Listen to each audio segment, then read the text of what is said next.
Hey guys, Star with Exotic Beauty. Today I'm doing a contest entry for Miss Diva contest.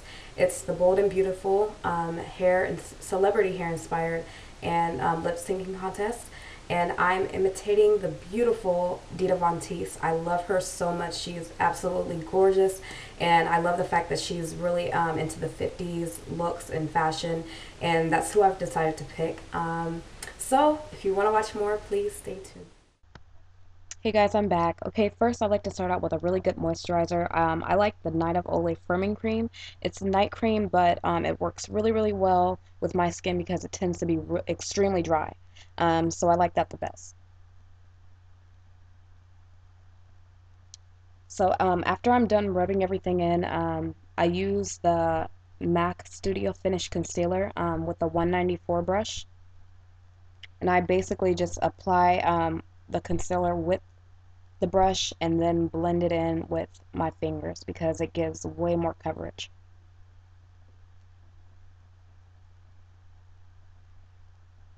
So I just apply it under my eye and on my eyelids, and then like I said here, I'm just blending it in with my fingers. So after that, I like to go in with the Full Coverage Foundation by MAC, and the color that I like to use is a W25, and I use that with a 191 brush. And the reason why I like it is because it highlights the bridge of my nose and on my cheekbones, and it gives me a really pretty finish. And I do blend that in after I'm done, but I don't need to blend it in too much because it's going to be covered anyway.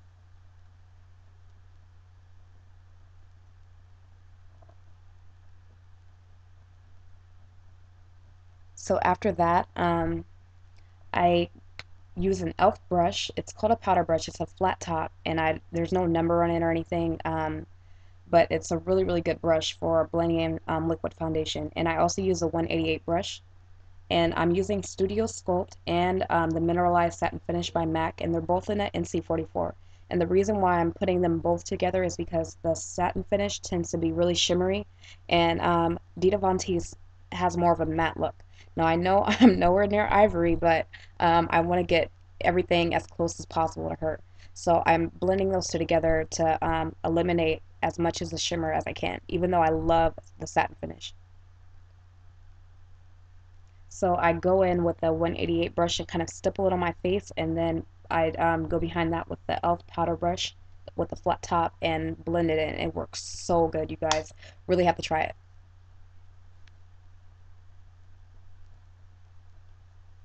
After I do all of that, I like to use two different studio fixes.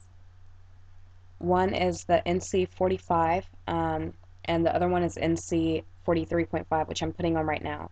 I use the NC45 for my forehead and my jawbone because it's darker than the rest of my face. And after that, I use the Kabuki brush that I got from Target a long time ago, and I love it. So now I'm using the Smashbox Brow Tech in Brunette, and I use that with the 266 brush, which I'm using now, and it works so well.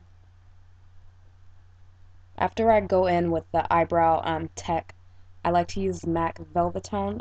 It's an eyebrow crayon just to fill in everything because she tends to have really dark eyebrows that are finely arched. Okay, now I'm using the Color Forecast. It was in a MAC collection. I'm using Manila Paper and Creole Beauty. And I use a blending brush, the 224 brush for that.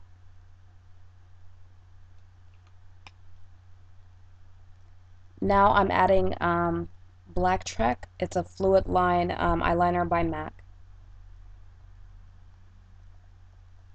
And I use that with the 209 brush, and I get that really winged look like she has. That's absolutely gorgeous. I love the winged eye.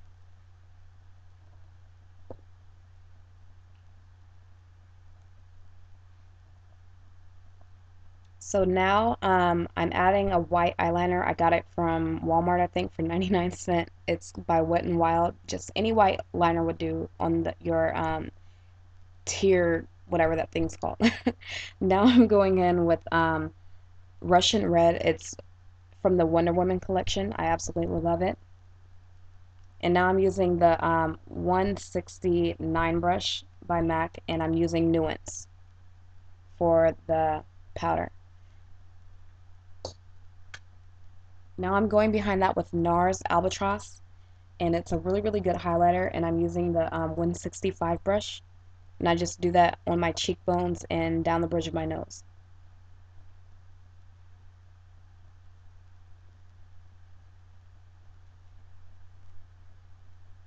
After this, I just use my kabuki brush again just to make sure everything's blended. And now I'm using Wonder Woman. It's an extremely huge lip gloss from the Wonder Woman collection by MAC. And it's really, really pretty and bright and shimmery, and I love it. So now that everything's basically done, um, I have a full lace wig, and it's really, really pretty. I love it. I'm doing what they call Victorian rolls or curls right here. And don't get me wrong, they're extremely hard, even though they're beautiful, they're really, really hard. So basically for this hairstyle, all you need is a few bobby pins and hands. You just roll it up whichever way you want it to fall, and it just comes out so beautiful. Look, I'm not good at this at all. It can get really frustrating, but practice and patience, you'll get it.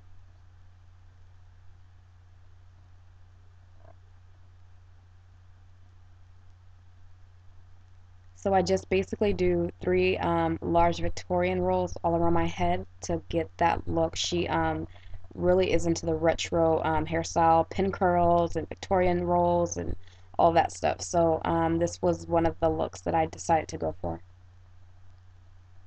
So now everything's just about complete. I'm just tucking in some loose strands and whatnot. And I actually think that I'm finished right here, thinking I'm looking cute, but I'm not because I did forget one thing.